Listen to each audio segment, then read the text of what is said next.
भले ही आपके भाग में कुछ नहीं लिखा, अगर गुरु की कृपा हो जाए तो आप वो भी पा सकते हैं जो आपके भाग में नहीं लिखा।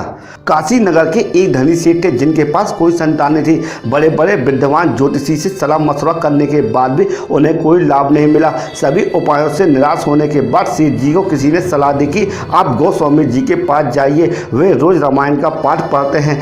तब भगवान राम स्वयं कथा सुनने आते हैं, इसलिए उनसे कहना कि भगवान से पूछे कि आपकी संतान कब होगी। सेठ जी गोस्वामी जी के पास जाते हैं और अपनी समस्या के बारे में भगवान से बात करने को कहते हैं। कथा समाप्त होने के बाद गोस्वामी जी भगवान से पूछते हैं कि प्रभु वो सेठ आए थे जो अपनी संतान के बारे में पूछ रहे थे। तब भगवान ने गोस्वामी जी से कहा कि पिछले जन्म में उन्होंने अपनी संतानों को बहुत दुख दिया था, इसलिए उनके यहाँ 7 जन्मों तक कोई संतान नहीं होगी।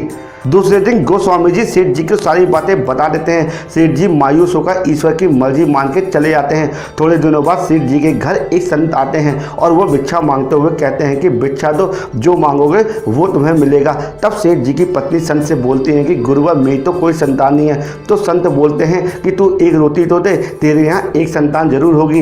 व्यापारी की पत्नी उसे 2 रोटी देती है। उससे प्रसन्न होकर संत ये कह के चले जाते हैं कि जाओ तुम्हारे यहाँ 2 संतान होगी।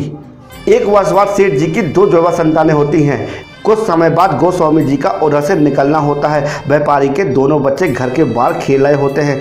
उन्हें देखकर वह व्यापारी से पूछता है कि ये बच्चे किसके हैं। व्यापारी बोलता है कि गोस्वामी जी बच्चे तो मेरे ही हैं, आपने तो झूठ बोल दिया था कि भगवान ने कहा है कि मेरे यहाँ कोई संतान नहीं होगी, पर ये देखो मेरे यहाँ तो 2 बच्चे खेल रहे हैं। गोस्वामी जी बड़े ही आश्चर्यचकित में हो जाते हैं। फिर व्यापारी उन्हें एक संत के बचनों के बारे में बताता है। उसकी बात सुनकर गोस्वामी जी चले जाते हैं। शाम को गोस्वामी जी कुछ चिंता मुद्रा में रामायण पढ़ते हैं तो भगवान उनसे पूछते हैं कि गोस्वामी जी आज क्या बात है, चिंता मुद्रा में क्यों हो। तो गोस्वामी जी कहते हैं कि प्रभु आपने मुझे उस व्यापारी के सामने झूठा ठहरा दिया है। आपने तो कहा था कि व्यापारी के यहाँ 7 जन्मों तक कोई संतान नहीं लिखी है, तो फिर उनके यहाँ 2 संतानें कैसे हो गई।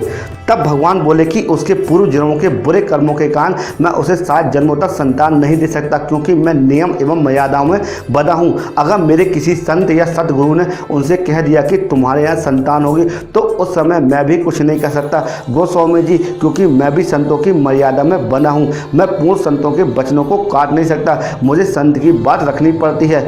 इसलिए गोस्वामी जी अगर आप भी उससे कह देते कि जा तेरे यहाँ संतान हो जाएगी, तो आप जैसे भक्तों के वचनों की रक्षा के लिए अपनी मर्यादा को तोड़कर वो सब कुछ देना पड़ता है जो उसके भाग में नहीं लिखा होता। इस कहानी का तात्पर्य यही है कि भले ही विधाता ने आपके भाग में कुछ नहीं लिखा हो, अगर किसी गुरु की कृपा आप पर हो जाए तो वो सब आपको मिल सकता है जो आपकी किस्मत में नहीं है। भाग लिखे मिटे नहीं, लिखे विधाता लेख, मिल जावे गुरु मेहर तो लगे लेख पे मेघ। भाग में लिखा विधाता का लेख मिट नहीं सकता, पर किसी पर गुरु की मेहरबानी हो जाए तो विधाता का लेख भी दीवार की मेघ पर लटका रह जाता है।